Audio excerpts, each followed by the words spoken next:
Muy buenas tardes. Antes que nada, quiero agradecer al director de esta institución, Luis Malhar, y licenciado Sergio Hernández, invitarme en este lugar esta tarde y... ¿Me están escuchando? Un poquito más cerca. Un poquito más. Invitarme para darme esta oportunidad para compartir con todos ustedes mi experiencia de la bomba atómica. Antes que nada, muchas gracias a todos ustedes estar aquí conmigo.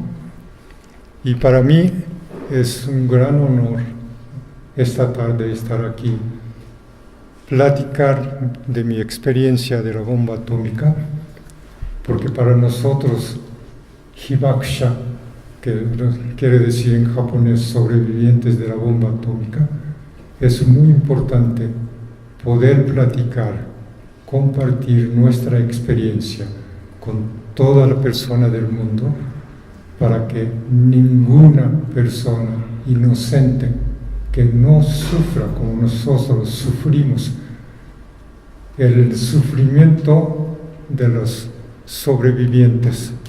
No es únicamente el momento de la explosión, sino la consecuencia de radioactividad. Después de 69 años, todos los hibakushas sobrevivientes estamos sufriendo mentalmente, físicamente. No sé hasta cuándo tenemos que sufrir. Así que no queremos que ninguna persona sufra en el mundo por la consecuencia del uso de armas nucleares. El destino de la ciudad de Nagasaki cambió el 9 de agosto de 1945. El destino de nosotros también cambió por completo.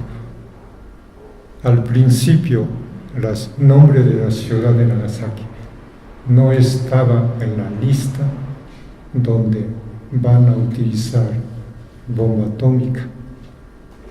Originalmente, la ciudad de Hiroshima, ciudad de Kokura, ciudad de Niigata y ciudad de Kioto.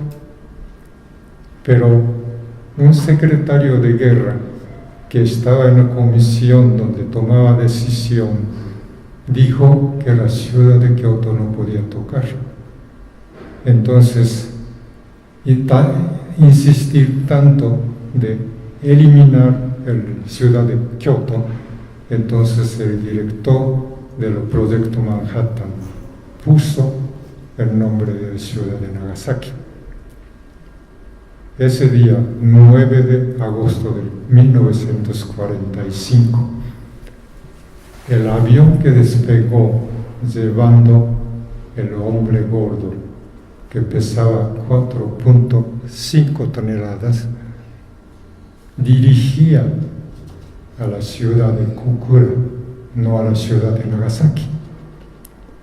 Cuando llegó a la ciudad de Kokura, no tenía muy buena visibilidad, porque la ciudad de Kokura había sufrido ataques aéreos hace 2 años, 2 días antes, estaba todavía incendiada. Así que el piloto en ese momento decidió volar hacia la ciudad de Nagasaki, deshacer la bomba. Eso era la misión. Tenía que deshacer la bomba de cualquier manera, porque no podía regresar a la base donde había despegado, porque la bomba pesaba tanto que no tendría suficiente combustible para poder regresar. Voló a la ciudad de Nagasaki. Dice que la ciudad de Nagasaki tenía muy buen tiempo, pero el blanco que pensaba tirar la bomba no tenía suficiente visibilidad. Entonces estuvo volando sobre la ciudad de Nagasaki.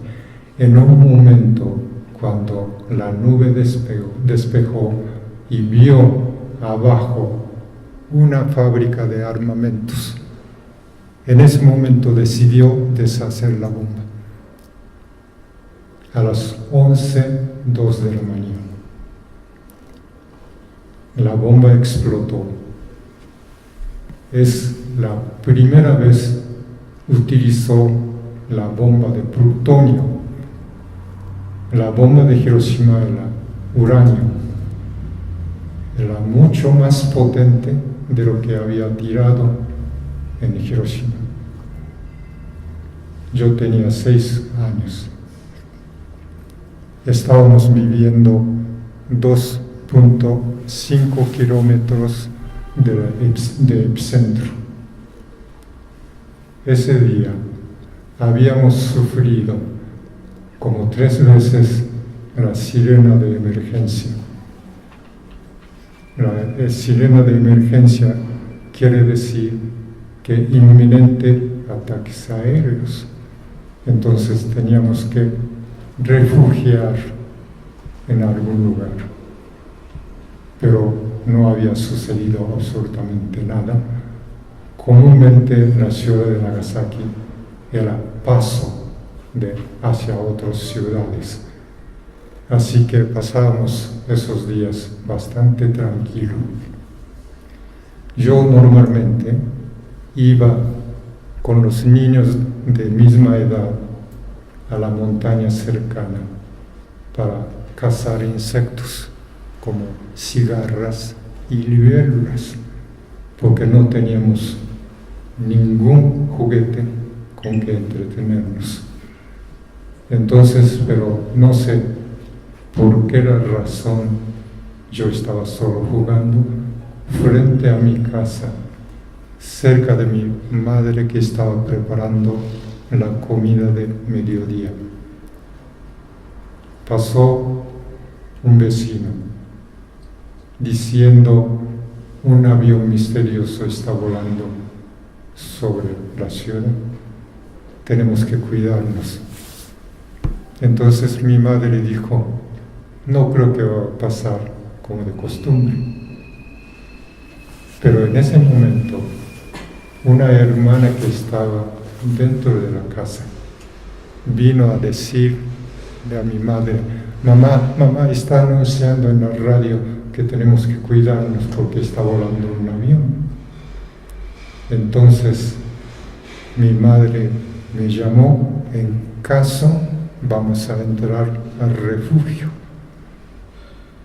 Todas las casas japonesas en ese entonces tenían un refugio particular.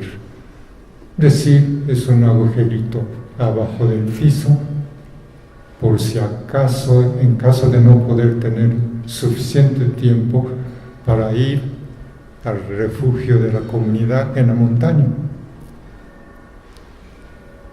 Tomó mi brazo. Al momento de entrar a la cocina, vino una luz tremenda, como si fuera 1000 relámpagos al mismo tiempo. Puedes imaginar 1000 relámpagos al mismo tiempo. La luz era tremenda. Entonces mi madre me jaló al suelo, me cubrió con su cuerpo. Vino un tremendo ruido. Sentíamos que estaba volando muchas cosas encima de nosotros. De repente, un silencio. Cuando nos levantamos, vimos que las ventanas, las puertas, los tejados habían desaparecido. Gateando llegamos al agujero donde estaba mi hermana. Ella estaba llorando. Entonces mi madre le preguntó: ¿qué te pasa? Y ella le contestó: mamá, parece que me tocó el aceite. El aceite quiere decir que en esos días había rumor de que el ejército de Estados Unidos iba a utilizar bomba química. La gente comúnmente decía: seguramente va a tirar algún tipo de aceite. Y ella estaba sintiendo algo aceitoso cayendo de su cabeza, pero no podíamos ver porque estaba oscuro. Estuvimos como 10-15 minutos en ese lugar. Y cuando mi madre decidió llevarnos al refugio común, salimos a la luz. La cabeza de mi hermana estaba cubierta de pedazos de vidrio. Estaba desangrando. Entonces mi madre, con mucho cuidado, quitando todos los pedazos, limpió el sangre. Cambiamos al refugio de la comunidad en la montaña.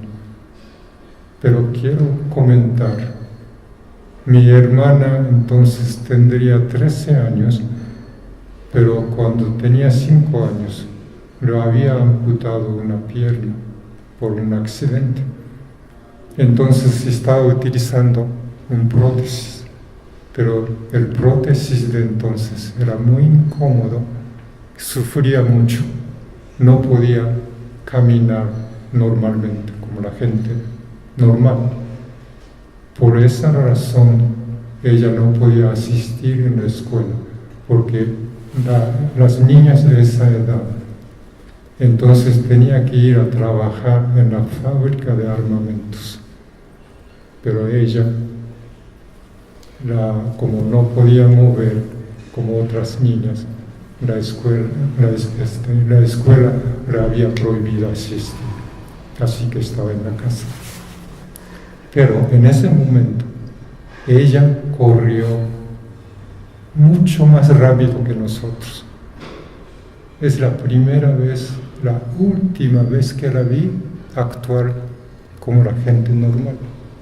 Me imagino que tenía tal miedo que le hizo reaccionar de esa manera.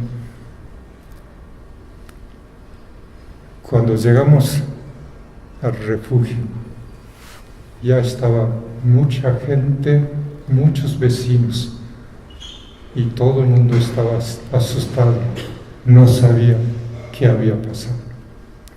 Habíamos escuchado la destrucción de Hiroshima, pero nada más hablábamos que la gran bomba había destruido la ciudad de Hiroshima, pero nadie sabía que había utilizado la bomba atómica.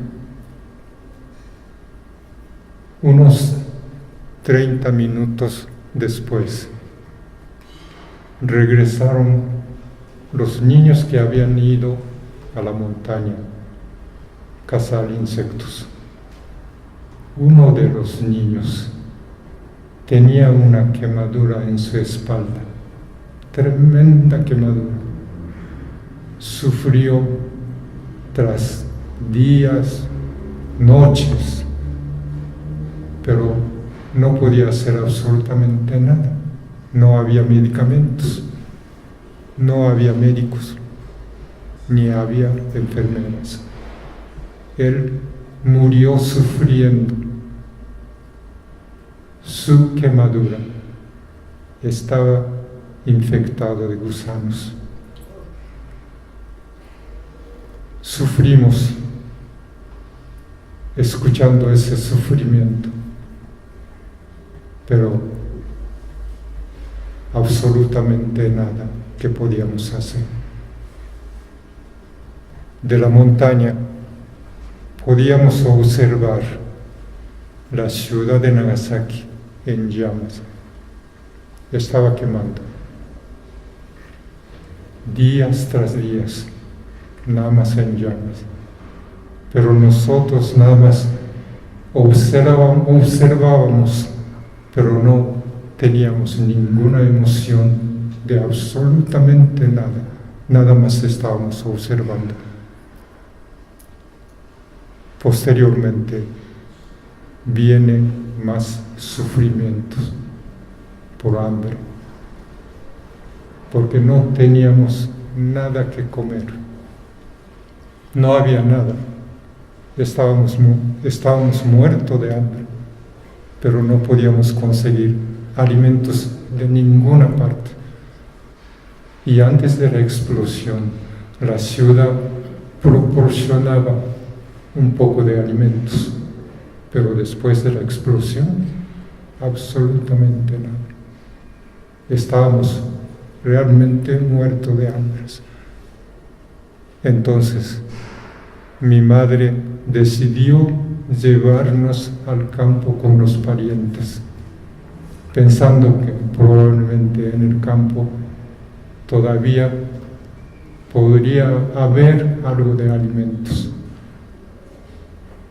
Una semana después, caminamos cerca del epicentro. Todavía totalmente la ciudad quemada, destruida por completo. No había nada que ver, es completamente quemada, destruida. Mi padre, que fue convocado inmediatamente después de la explosión, ir al epicentro, limpiar cadáveres, nos contaban todos los días tal cantidad de cadáveres que había en ese lugar. Único que podía hacer pila de cadáveres y quemarlos. Pero era tal cantidad que parecía que nunca terminaba de quemarlos. Y eso nos contaban después de regresar del trabajo. Llegamos al campo, pero el alimento no era suficiente.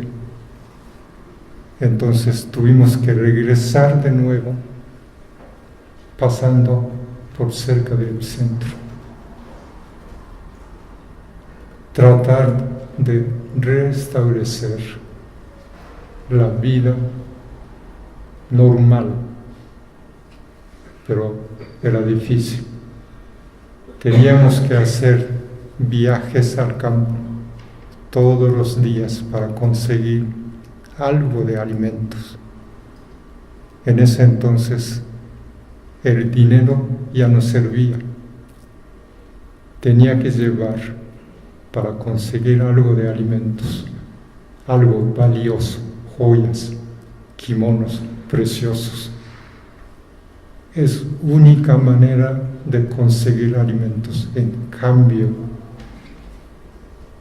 aunque tuvieras millones, no servía para nada.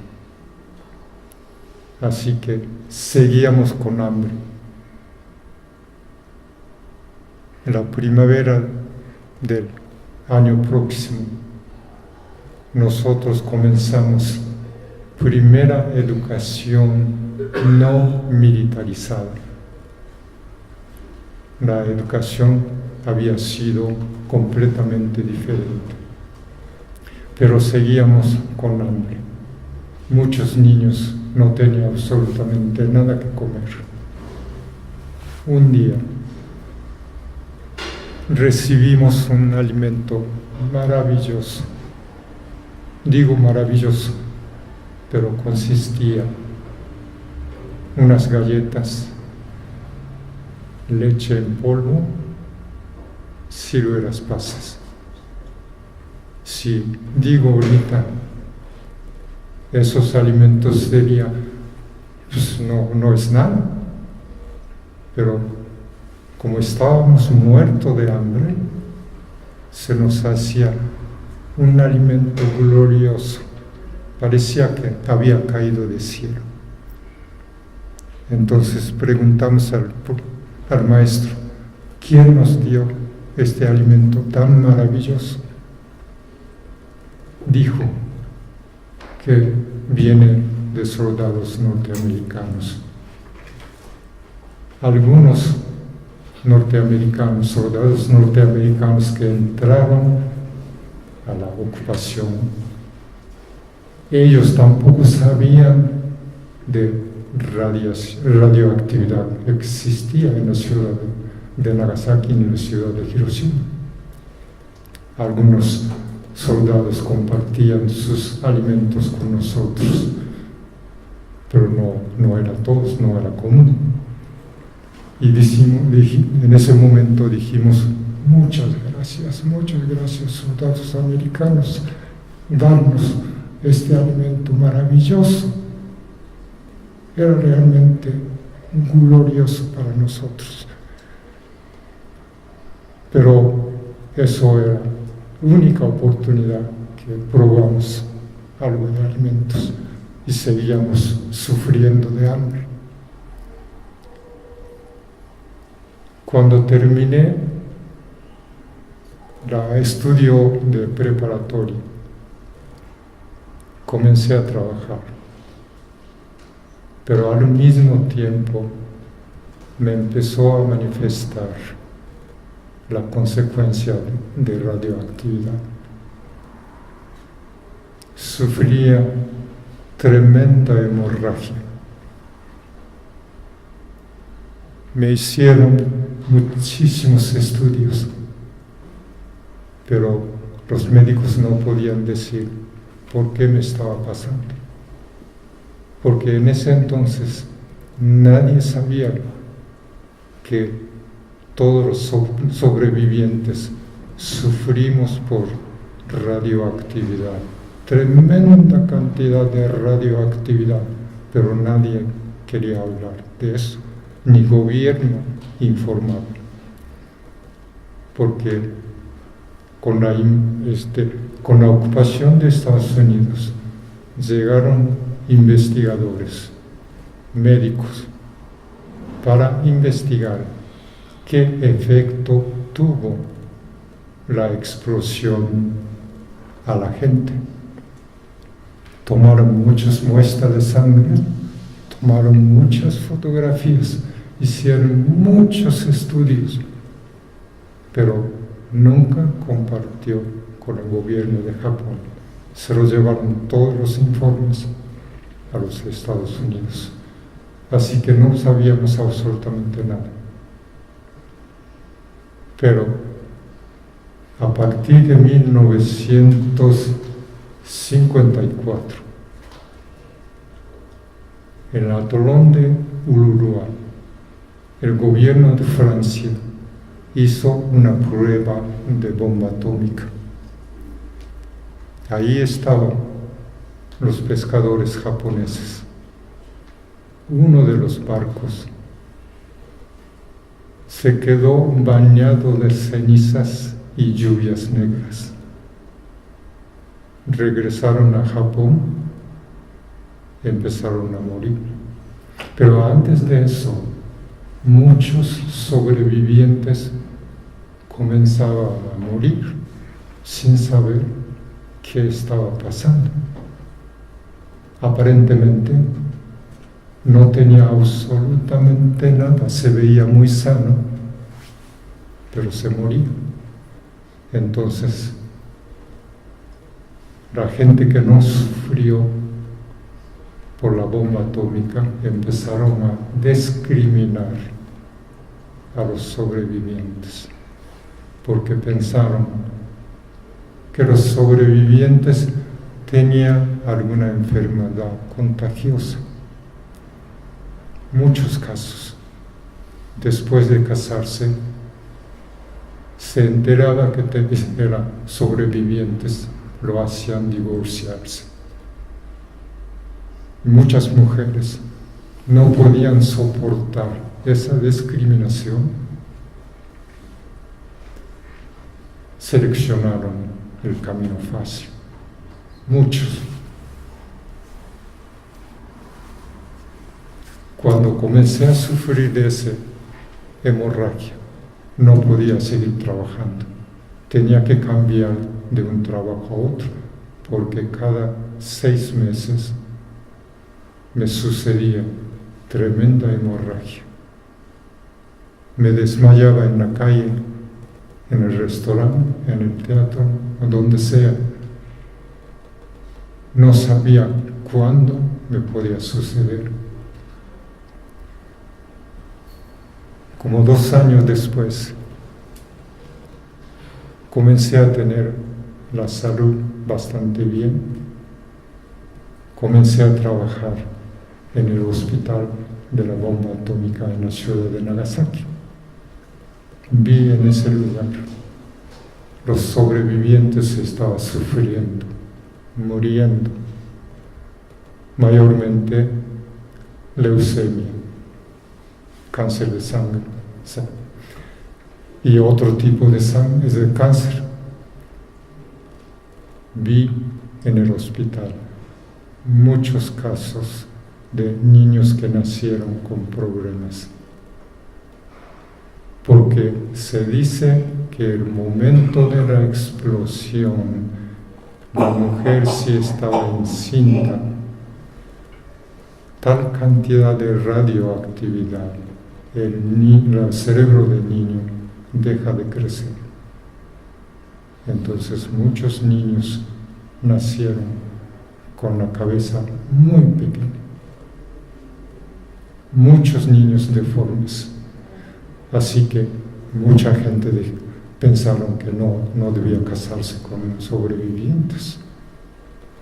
Eso sucedió a las mujeres y a los hombres igualmente. Pero cuando comencé a trabajar, yo no quería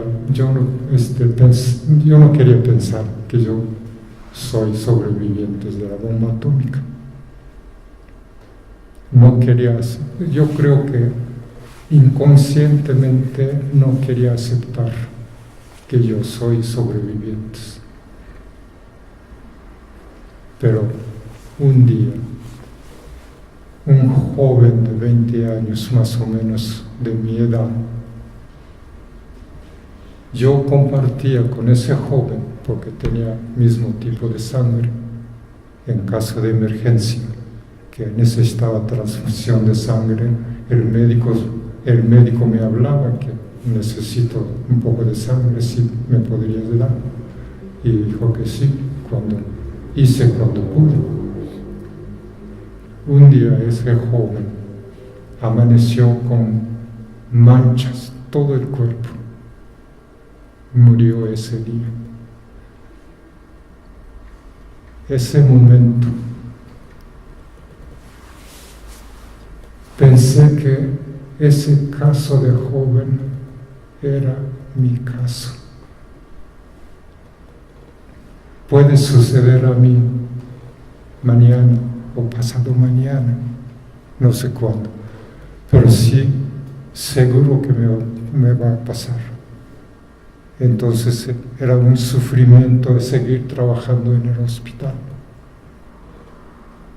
Tenía que salir del hospital. Tenía que ir a algún lugar que nadie me conocía. Quería esconderme. Quería ocultarme mi identidad. En esos días me presentó a tener oportunidad de venir a México. Con gusto lo acepté y renuncié a mi trabajo.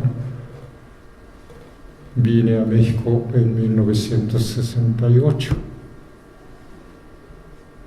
Estuve trabajando hasta terminar las Olimpiadas y me quedé en México y comencé a tener el mismo problema.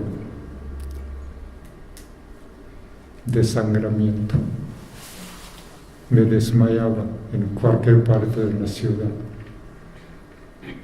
Entonces, en ese entonces tenía un amigo muy querido, un mexicano, y le dije que yo soy sobreviviente de la bomba atómica.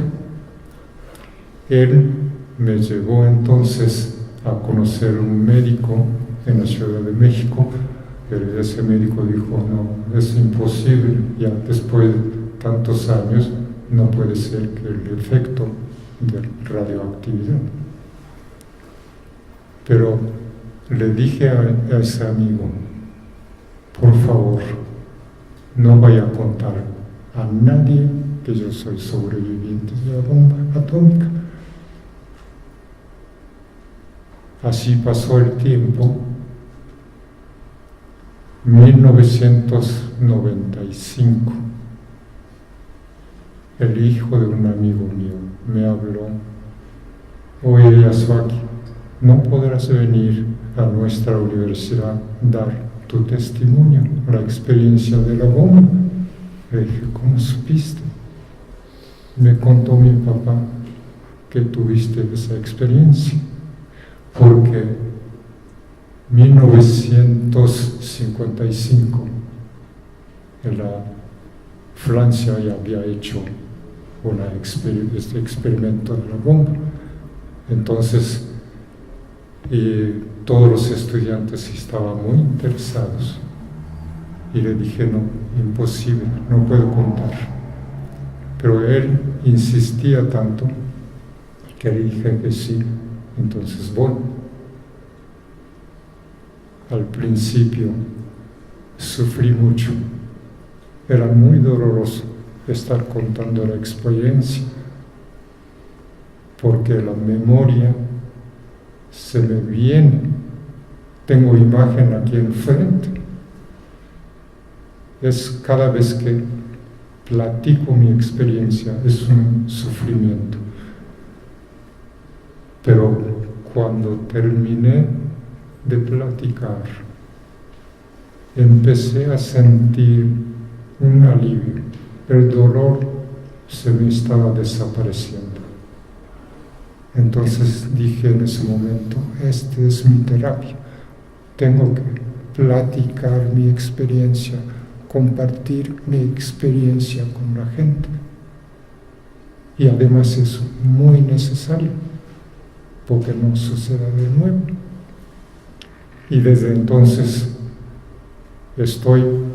cada oportunidad que tengo, estoy compartiendo mi experiencia con la gente, y voy a Nueva York cada año y visitar la preparatoria y con los estudiantes de prepa, convivir mi experiencia,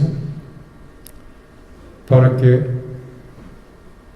en esta situación que estamos viviendo hoy en día, en cualquier momento, en cualquier parte del mundo, puede suceder.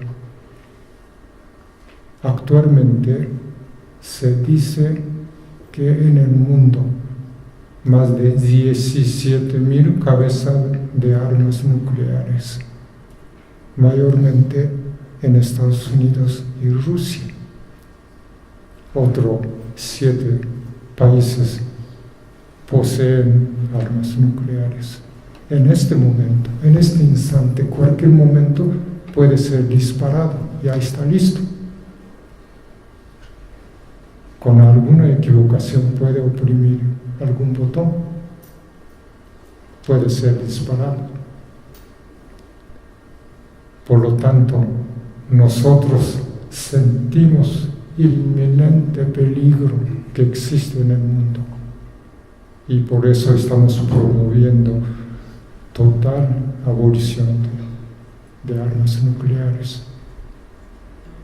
Realmente no necesitamos armas nucleares para nada. No sirve para nada. En la guerra, todo el mundo, la gente inocente sufre. En la guerra nadie gana, todo el mundo pierde. Y además en la guerra mayormente sufre la gente común corriente. Por favor, pido a todos ustedes la experiencia de esta tarde, compartir con su familia, con los amigos, con los hijos, para que nunca jamás pueda utilizar armas nucleares en ninguna parte del mundo. Si usted tira una piedra en el agua, la onda expande. Aún pequeño que sea, una voz puede expandir, transmitiendo el sentido de paz. El paz es muy necesario para todos nosotros. La vida es muy bella. Nosotros no queremos, no deseamos que esa preciosa vida de ustedes que sea destruida en un segundo, sin poder pensar absolutamente nada. Él momentáneamente se desaparece. Por eso, una fuerza es muy pequeña, pero uniendo toda la fuerza, algún día podemos tener paz en el mundo. Eso es el deseo de todos los sobrevivientes. Así que corran la voz y que la paz es muy necesaria. Hay que construir la paz, pero para eso cada uno de nosotros también tenemos que sentir interiormente que tenemos la paz todos los días. Muchas gracias. Muchas gracias.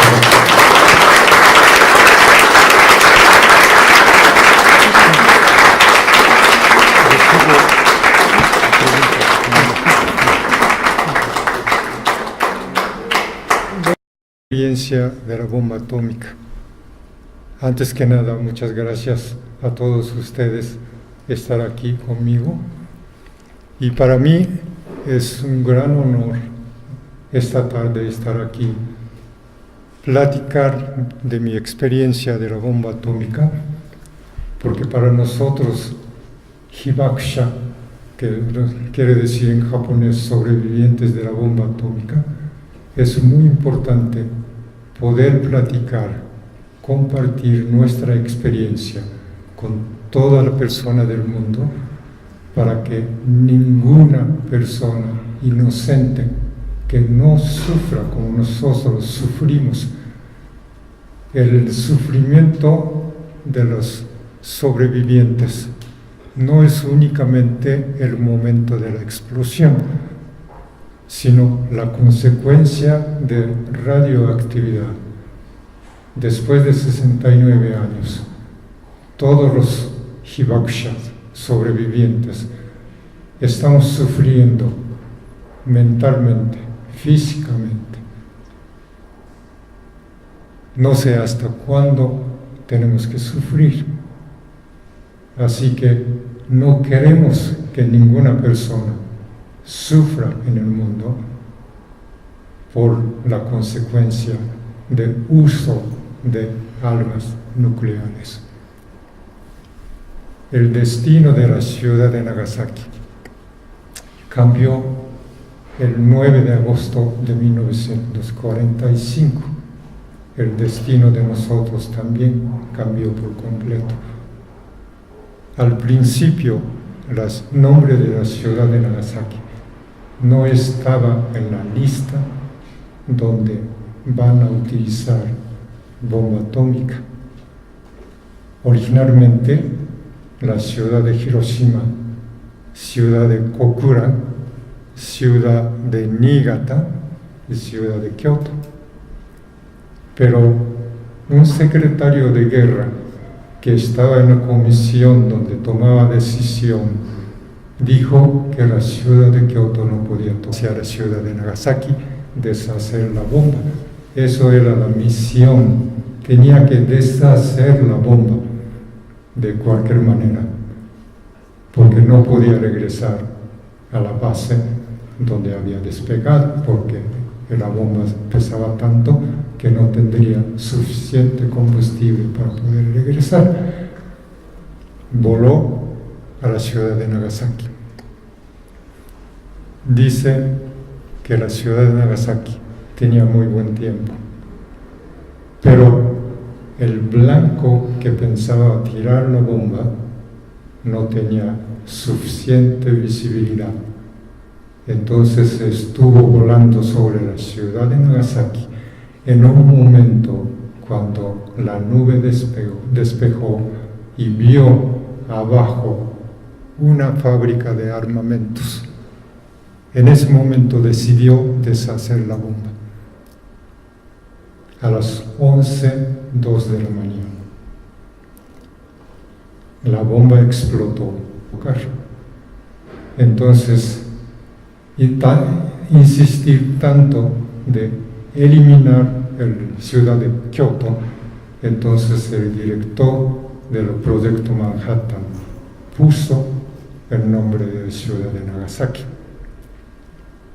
Ese día, 9 de agosto de 1945, el avión que despegó llevando el hombre gordo, que pesaba 4.5 toneladas, dirigía a la ciudad de Kokura, no a la ciudad de Nagasaki.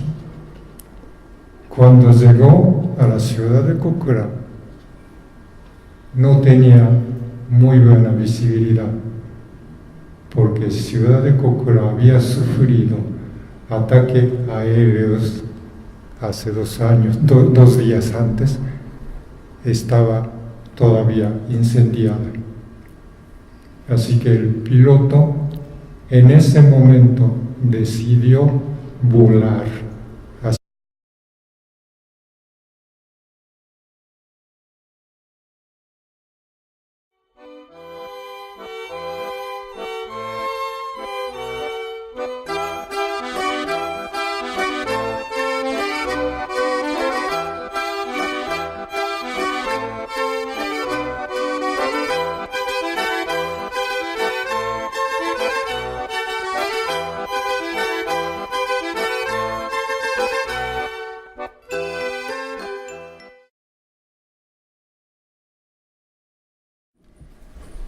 Muy buenas tardes. Antes que nada, quiero agradecer al director de esta institución, Luis Malhar, y licenciado Sergio Hernández, invitarme en este lugar esta tarde. Y ¿me están escuchando? Un poquito más cerca. Un poquito más. Invitarme para darme esta oportunidad para compartir con todos ustedes mi experiencia.